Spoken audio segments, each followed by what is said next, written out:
Hello, Hawks. I'm Paige Crumbley, and I am the Research Services and Interlibrary Loan Librarian over at Huntington College Library.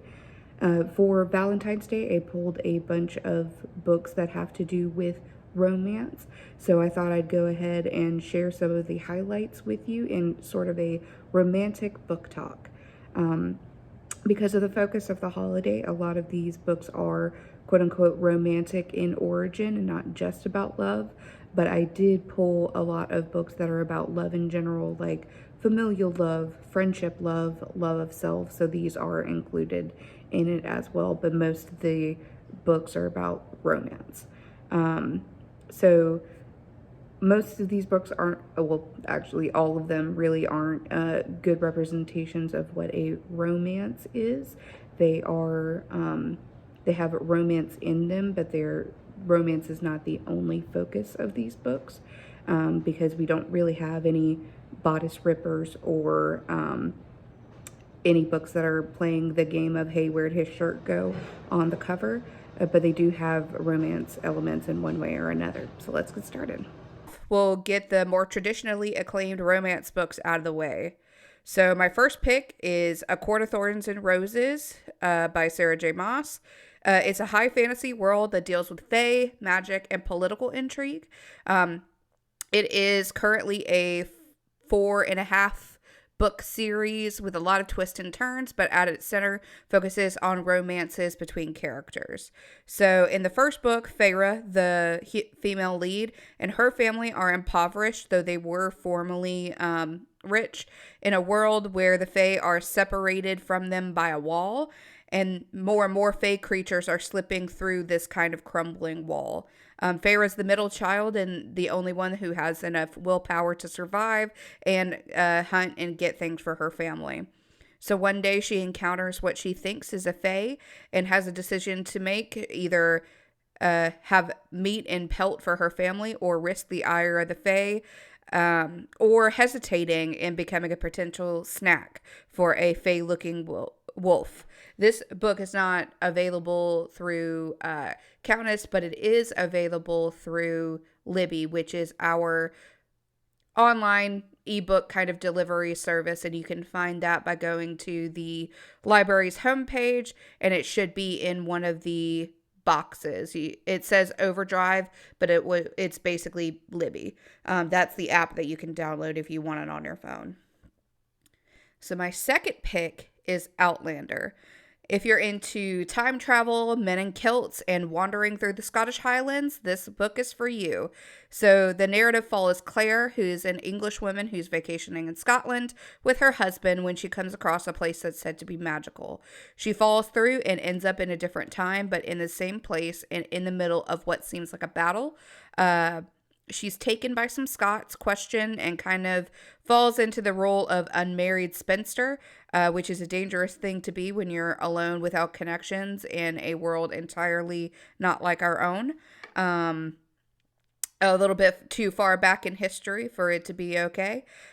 She does, however, meet a Scot that enjoys her sass and wants to keep her safe. We do have physical copies of these series in the library.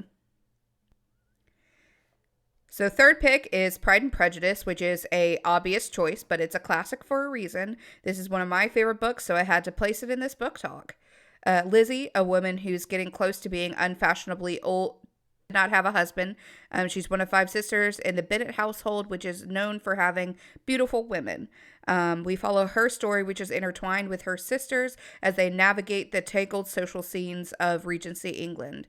Some daughters are eager to find love, while others have reservations. We have copies through Libby and physical copies. The less obvious choice is a book that's actually based off of Pride and Prejudice, Pride by Ibi Zoboi. This book retells the Regency tale in a borough in Brooklyn. Like Pride and Prejudice, it has a lot to say about class struggles as well as people attempting to judge others very quickly and often enough to their detriment. It follows 2 families, the Benitez family, who has lived in the borough, and all of her sisters, and the Darcy family, who's bought a brownstone to remodel and continue the gentrification of their beloved neighborhood, has a lot to say about class struggles and the way that we perceive others. So still along the lines of Pride and Prejudice, but it's a really great retelling. On the subject of retellings, we have Lore Olympus. Lore Olympus was originally a webtoon comic that's now been made into what is currently 2 volumes. We at least have the first one. Lore Olympus modernizes the Greek tales a bit and is really beautifully drawn. Every god and goddess, demigod is drawn in a different color, really easy to keep up with. And the main couple that we follow throughout is Hades and Persephone, who's also called Kore. They tiptoe around each other for a bit before the romance really begins. It's a slow-ish burn, but we can all see where it's going to end up. This is a must-read for everybody who had a Greco-Roman mythology phase growing up or, never stopped. Some of us never did. All right, so now we enter the realm of sci-fi and fantasy. I have a lot of book suggestions in general, but one of my favorite go-tos for sci-fi fantasy is Marissa Meyer's series called The Lunar Chronicles. This is a futuristic fantasy world with some sci-fi elements, including cybernetics and space travel, going to different worlds. The first book in the series follows a cyborg named Cinder, and it's a retelling of Cinderella. Cinder is a gifted mechanic and happens to get in the middle of kind of this power struggle, meets a prince. So it's got princess, cyborgs, and retellings. So my.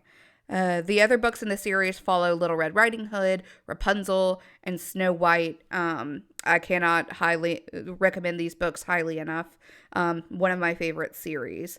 So if you are into more scientific or technology-based books, but also want to stay in like a fantasy realm, these retellings are really, really good. All right, The Night Circus by Erin Morgenstern follows 2 sets of couples whose stories intertwine.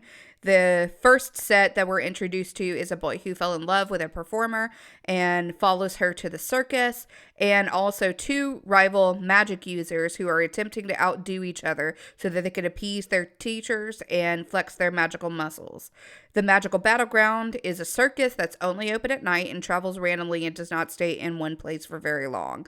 The stories are told by intertwining entries that do a little bit of time skipping from the quote-unquote modern couple and then the magicians. Aristotle and Dante discovered the secrets of the universe by Benjamin Alire Sáenz follows 2 boys who find solace in each other and that when they both feel very lonely and kind of separated from everybody else. This book follows them over the span of 2 years as they grow into themselves, their friendship, and discover why they feel so differently to other people. Really, really excellent book. Most of it is about friendship, but it's a even slower burn romance in a way. So now we're leaving the land of books that I have actually read on my own and recommend highly. To books that caught my eye when I was searching for books to pull up for the display.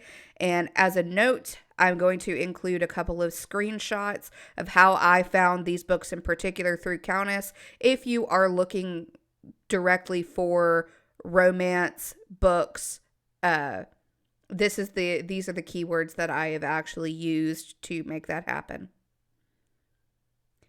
All right, so in the thriller mystery area, there are a few great choices on our shelves, but one of them that I found the most interesting was A Discovery of Witches by Deborah Harkness. This hits a lot of high points for people. It's historical fantasy.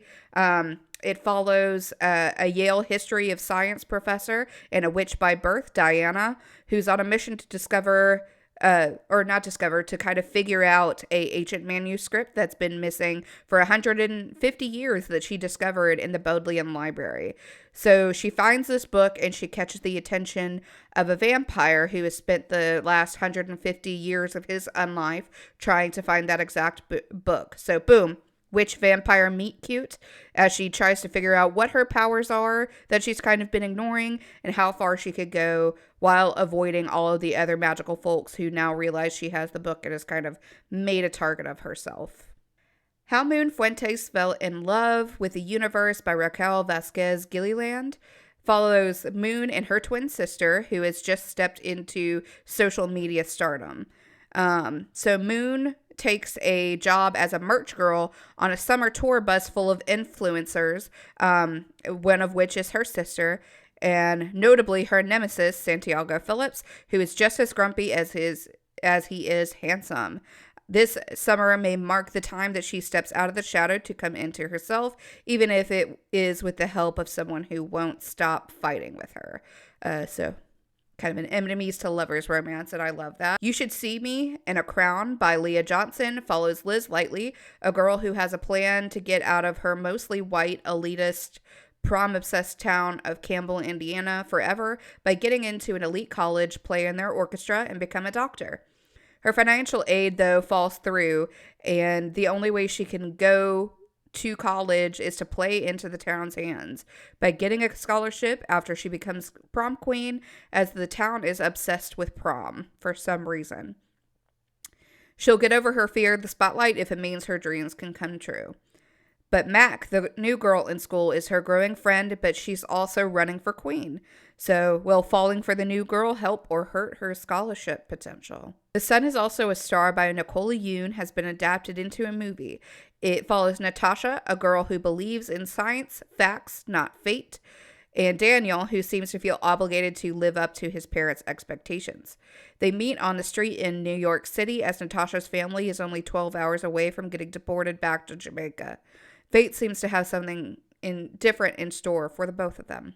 Me, Moth by Amber McBride is a novel in verse about a young woman who's lost her family in an accident, leaving her mostly feeling lost and uprooted even if she lives with her aunt. She meets Sonny, a young man who's also searching for his roots in an effort to understand his depression. They try to help ground each other as they take a road trip to, quote, chase ghosts and search for their ancestors, unquote. The theme, other than first love, is about identity and memory. Playing the Palace by Paul Rudnick is a romantic comedy about an American event planner and the openly gay Prince of Wales. Carter, the event planner, and Prince Edgar meet at an event and sparks fly, and it also catches the media on fire. Tabloids both stateside and in England begin publishing opinions of the romance on both sides as Carter and Edgar try to navigate a world that seems very hostile towards an American dating royalty and the Queen, who disapproves of their relationship. Furia by Yael Said Mendez, about a girl in Argentina who loves football and a family who believes soccer is for the boys, especially her brother, who is a rising soccer star who has her family's full support. She tries to balance her home life as a careful daughter who tries to live up to her mother's expectations and stay out of the ire of her abusive father, and her life on the field where she's free to be a powerhouse. But her family doesn't know how good she is because they wouldn't allow her to play if she knew. She's good enough for a scholarship to a North American university, but would need their permission to go farther. On top of that, a former love and current international soccer star, Diego, is back in town. And we'll finish off with a thriller, Ace of Spades by Farida Abike Ilyimide. It's set in a private academy called Niveus, where the students are rich beyond belief and perfection is an expectation. Aces, however, is sending out texts revealing secrets of two of the top students. Devin, a talented musician, has some of his private photos go public, and Chiamaka, who is the head girl, has paid a price for the power she holds, and now everyone knows. Aces is playing a long game that goes way past high school, but to what end? As an ending, I'm going to give a shout out to some of these other bookish versions of love that, as far as I know, don't really involve romance. I have not read most of these books. However, when I was searching for different kinds of love to give with this book talk, none of these books were tagged with familial love, with romantic love. They involve other different kinds of love that they were tagged with. So I assume they have nothing to do with romantic love, or at least that might not be one of their main plot points if it is. And if you ever need a recommendation for this or really any other book, one of the librarians will be able to help you. I am always willing to try to find things for people to read. So feel free to come and approach me at my desk at any time, or you can email me at Paige, that's Paige, .crumbley, CRUMBLEY, at hawks.huntingdon.edu. All right, I hope everybody has a wonderful day. We'll see you later.